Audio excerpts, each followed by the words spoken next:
ጨለማ ውስጥ ነን አሁንም።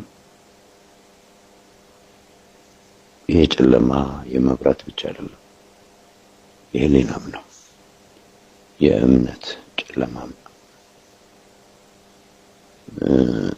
ስለሆነም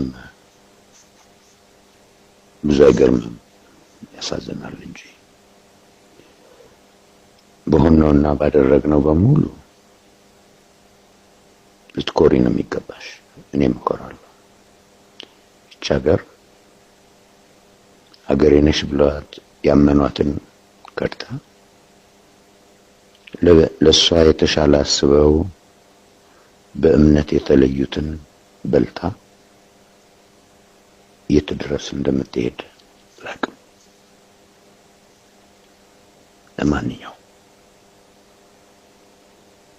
የወደቁላት ጀግኖች ተወርደው የቆሙላት ሰዎች ተንጓጠው በጅምላ ፍረጃ የሚሯሯጡባት ሀገርነቷ እንዴት ሆኖ እንደሚቀጥል አይታየኝም።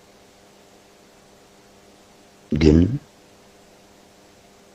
እድሜ ለተወሰኑ ልጆቿ በሚዲያው ዘርፍ ላሉ እድሜ ለእናንተ እድሜ መሬት ላይ ሆኖ እየራበውም ቢሆን ነፃነትን አክብሮ ለሚሰዋው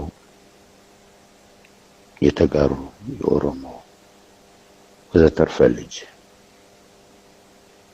እሷ ቀና ብላ ባትሄድ በዚያ እምነትና በሰውነት እምነት ዙሪያ የቆሙ ብዙዎች ቀና ብለው ይሄዳሉ።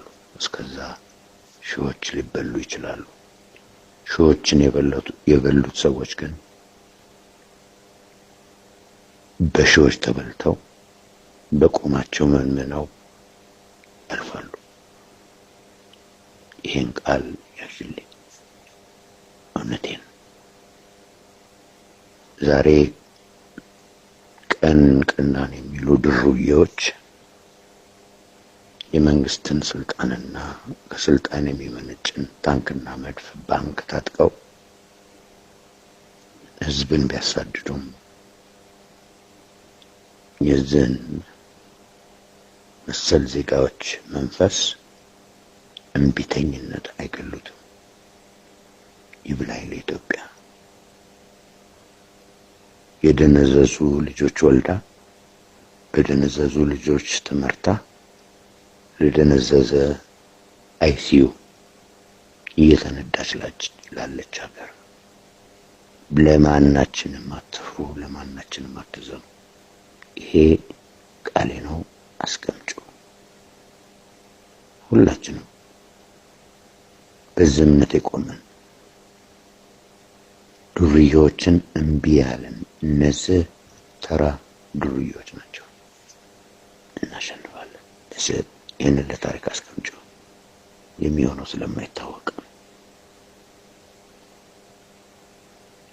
የሞቱላትን የምትከዳ ብቻ ሳትሆን የምትበላ ሀገር ነች እንጂ የኔ ነሽ ያሏትን ድልድይ ሰብራ መነጋገሪያ ዘግታ ልትፎክር የምትቀጣት የውርደታሞች አገር። አዝናለሁ።